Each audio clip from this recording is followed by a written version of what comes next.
Assalamualaikum warahmatullahi wabarakatuh. Timnas kita baru saja terbantai di laga perdana penyisihan grup A SEA Games 2021, kalah secara telak dari Vietnam.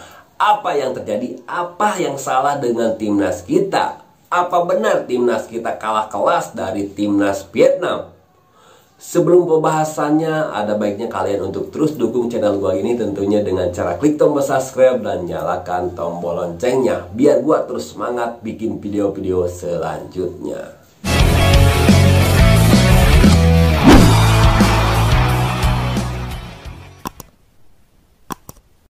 Oke, timnas kita kalah 3-0 dari timnas Vietnam. Ini skor sama dengan timnas SEA Games kita ketika kalah 3-0 dari final ya, di final SEA Games 2019 waktu itu. Sama ya, 3-0. Nah, yang jadi masalah apa yang terjadi dengan timnas kita? Apa yang salah dengan timnas kita? Memang PR berat dan masalah berat dari timnas kita ini adalah masih banyaknya selalu salah melakukan passing ya. Itu selalu menjadi PR dan masalah berat bagi timnas kita. Namun ada satu masalah yang paling utama menurut gue adalah masalahnya timnas kita belum move on dari Asnawi Mangkualam dan Pratama Arhan, terutama Asnawi Mangkualam menurut gue. Karena memang kehadiran Asnawi Mangkualam ini bisa merubah segalanya menurut gue. Bahkan itu pun sempat diujarkan oleh Coach Sintayong ketika Sintayong berujar bahwa Indonesia itu butuh, andai saja Indonesia mempunyai 5 Asnawi Mangkualam, tentu timnas Indonesia bisa juara. Itu seolah-olah diakui oleh Coach STY ya, mendambakan kualitas permainan seperti Asnawi Mangkualam. Nah, terlihat di pertandingan tadi ya, di pertandingan kali permainan timnas kita itu sangat-sangat mendambakan sekali Asnawi Mangkualam dan Pratama Arhan tentunya.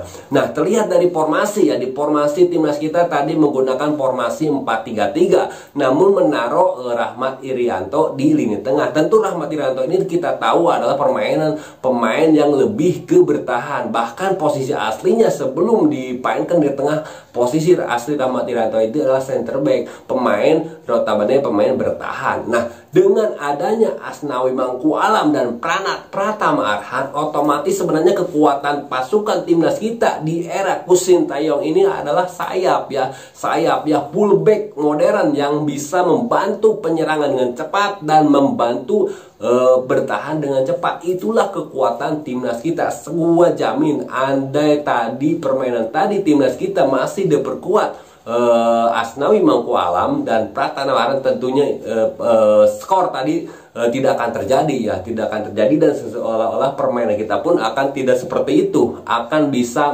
memberikan perlawanan kepada timnas Vietnam. Yang kedua, kehadiran Asnawi Mangkualam ini menurut gue selalu menjadi figur jenderal lapangan tengah, figur kapten, figur pemotivasi pemain-pemain lainnya. Memang ya, di timnas kita masih tadi itu diperkuat, bahkan sampai langsung diturunkan 3 pemain senior, yaitu Fahrudin Arianto, Maklok, dan Ricky Kambuaya. Namun memang kefiguran orang yang dituakan oleh senior motivator memang belum terlihat dari Fahrudin. Lebih terlihat sekali ketika timnas Indonesia itu, timnas 23, ketika diperkuat oleh Asnawi Mangkualam, seolah-olah dia itu menjadikan motivasi bagi permainan pemain lainnya, karena memang sangat permainan Asnawi itu yang sangat-sangat ngotot sekali, dan itulah yang menjadikan ditiru oleh pemain-pemain lainnya, menjadi motivator bagi permainan tim Indonesia umumnya ya, karena memang penampilan Asnawi Mangkualam ini memberikan motivasi menurut gua seperti itu ya. Nah, yang menjadi masalah juga selain tidak adanya Asnawi Mangkualam dan Pratama Arhan, tentunya masih masalah klasik timnas kita adalah belum adanya striker yang ganas di depan ya. Apalagi tadi 3 pemain depan timnas kita seolah-olah tidak berkutik ya. Striker utama timnas kita tadi yang pertama didudukan adalah Irfan Jauhari, ditemani oleh pemain-pemain sayap serang. Di situ ada Egy Maulana Fikri dan Sadi Ramdhani. Sadi seolah-olah tidak ada. Begitupun Egy Maulana Fikri, pergerakannya selalu mudah dipatahkan oleh bek-bek lawan. Begitupun dengan Irfan Jauhari. Ditambah lagi di babak kedua. Memang secara permainan di babak pertama kita walaupun permainan kita buruk, namun kita masih bisa menahan skor akhir dengan 0-0. Nah, di babak kedua klimaksnya ketika Coach Sintayong melakukan pergantian permainan seolah-olah blunder ya. Bisa dibilang seperti itu karena terlihat salah ya. Terlihat salah, bahkan langsung terlihat diakui bahkan ketika Coach Sintayong mengganti Irfan Jauhari dengan Ronaldo, ya Ronaldo pun langsung digantikan lagi ya, seperti itu. Itulah yang terlihat mungkin tidak salahnya pergantian seperti itu ya. Memang pertama itu yang dilakukan pergantian oleh Coach STY di babak kedua, awal babak kedua, yaitu menggantikan Rahmat Irianto dengan Abimanyu. Beda tipe, beda permainan. Rahmat Irianto lebih cenderung ke bertahan, sementara Abimanyu lebih cenderung ke membantu peserangan. Memang secara penyerangan mungkin agak sedikit berjalan, namun ada celah lini tengah ya, celah lini pertahanan yang kurang. Akhirnya terciptalah langsung gol di menit ke-54. Itu mungkin menjadi titik lemah dari timnas kita. Begitupun dengan pergantian selanjutnya, terolah salah juga ya pergantian yang dilakukan, yaitu mengganti Irfan Jauhari dengan Ronaldo, menggantikan Sadi Ramdhani dengan Witan Sulaiman.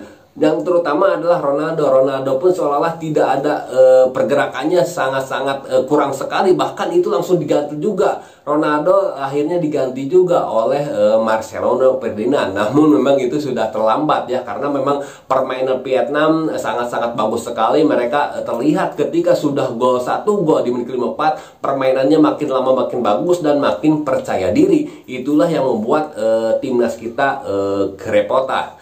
Nah, walaupun begitu, tentunya walaupun kalah di laga pertama, tentunya ini semoga menjadi pelajaran bagi timnas kita, bagi jajaran pelatih timnas kita, Coach STY dan rekan-rekan, tentunya menjadi pelajaran bagi pertandingan selanjutnya. Karena masih ada 3 pertandingan yang harus dihadapi di penyisian grup A ini. Menghadapi Timor Leste pada pada hari Minggu ya kalau nggak salah, menghadapi Filipina pada hari Selasa, dan hari Minggunya juga nanti Minggu lagi menghadapi Myanmar pertandingan terakhir. Semoga timnas kita di 3 pertandingan itu timnas kita mampu menang ya, menyapu bersih dengan 3 kemenangan, dan diharapkan dengan skor semaksimal mungkin, sebesar-besarnya, guna memastikan timnas kita lolos dari penyisihan grup ini dan masuk ke semifinal. Pastinya andai saja tentu nanti kita berharap ketemu final bisa jadi dengan Vietnam lagi. Itu mungkin yang terjadi. Jangan sampai